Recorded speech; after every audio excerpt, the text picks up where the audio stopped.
Waldaan Aksiyoona Fayyaa waliif gabaasa raawwii hojii baatii jaaffaa magaalaa Finfinnee hoteela Skylight'tti guyyaa irraa geggeesseetu jira. Girmaa Guddisaa Bal'inaasaa qindeesseera.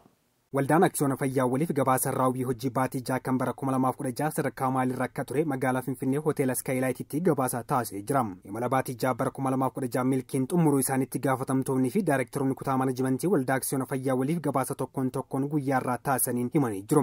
Uummata keenyaaf wantoota gama fayyaatiin barbaachisanii hojjenna jennee akkuma abbootii aksiyoonaa keenyaaf waadaa seeneen hojiiwwan baatii jaa keessatti hojjetaman bu'aa qabeessa akka taanu nu gargaareera jechuun hojii gaggeessaan Waldaa Aksiyoona Fayyaa waliif Injiinar Warqinee Guddisaan himanii jiru. Egaa dhaabbanni keenya Waldaan Aksiyoona Fayyaa waliif wantoota nama qabannee kaane beekamaadha. Nuti abbootiin aksiyoonaa keenya nu amanii akka nuti hojii kana hojjennuuf kana hojjenna jennee waadaa gallee hospitaalota garaagaraa tajaajila wal'aansa fayyaa garaagaraa laaboraatoorii irratti ni hojjenna, kolleejjii ni bannaa, dhaloota ni barsiifna, akkasumas immoo qoricha uummata keenyaa ni raabsina.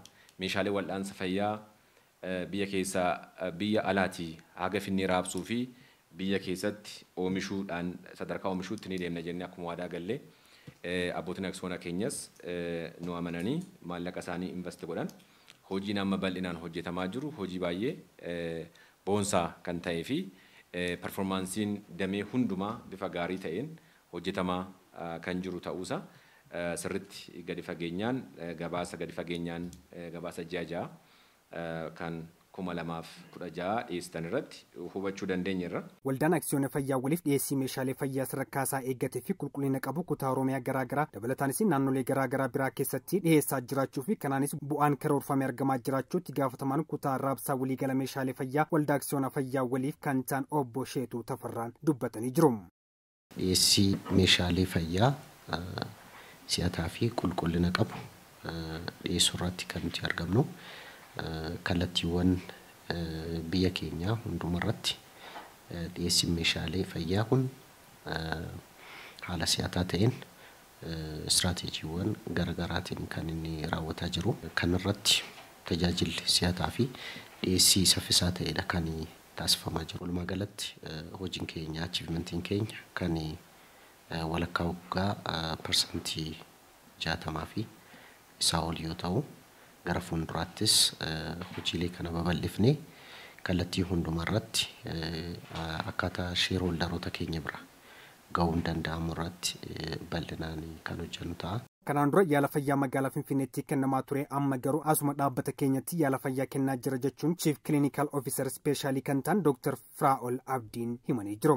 Yaaliin addaa ta'e kan nu biratti kan nama jiru Specialii duraan dhukkuboonni baay'een gara laaboraatooriitiin gara Finfinneetti International Clinical Laboratory'dhaan ergamaa dalagamaa turanii amma garuu isaan sanillee hambisnee qorannoo baay'ee achumatti hojjechaa jirra. Yaala dhukkuba keessoodha, ispeeshaalii yaala dhukkuba onneedha, kan kaleedha, kan turuudha, hunda isaatu kannaa jirra. Yaala dhukkuba baqsanii yaaluudha, yaala dhukkuba lafeedha, yaala haadholii, yaala daa'immanii, yaala gadaameessaa, yaala hordoffii dhukkuboota yeroo dheeraadhaaf warreen akka sukkaraa, dhiiga danfaadhaa fi kanneen kana fakkaatan hunda isaa waan godhaa jirruuf kuni dabalataan laaboraatooriin galii isiin galchaa turte irratti dabalataan kan duraanii caalaa akka argannu godhee jira. Kolleejjiin Waldaa Aksiyoona Fayyaa waliif damee Harar jiru yeroo gabaabaa keessatti barattoota galmeessuun hojiirra jiraachuun diiniin kolleejjii saayinsii fayyaa fi biizinasii fayyaa waliif obbo Makuraa Hayilee himaniitu jiru.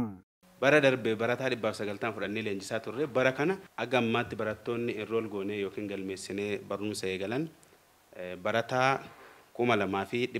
2158 ta'an already main kaampaasii keenyatti kilaasii eegalaniiru. Kana gaafa gara dhibbeentaan yookiin parsantiitti ilaallu parsantii 110 achiif gooneerra jechuudha. Uummata keenya fayyaa isaa qofa tiksuu osoo hin taane qabeenyaanis sooroma akka ta'u hojjechaa jiraachuu hojii gaggeessan Waldaa Aksiyoona Fayyaa waliif Injiinar Warqinee Guddisaan dhumarratti dubbatanii jiru.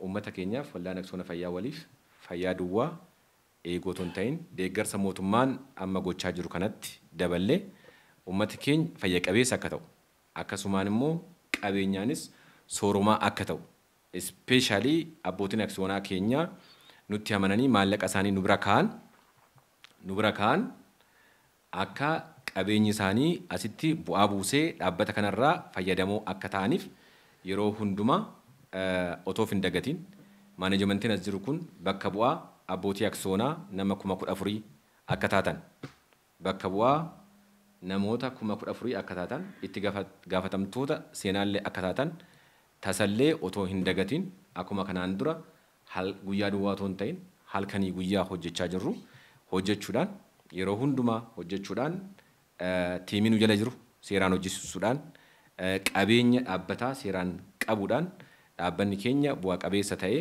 kana caala dagaagee akka lafa karoorfanne lafa milkii akka geenyu yeroo hundumaa akka kaasnu adaraa jechuun barbaada. Kun guddachuu kan danda'u bitee gurguruu duwwaa irratti otoo hin ta'in oomishuudhaan gara oomishaatti ni seenna.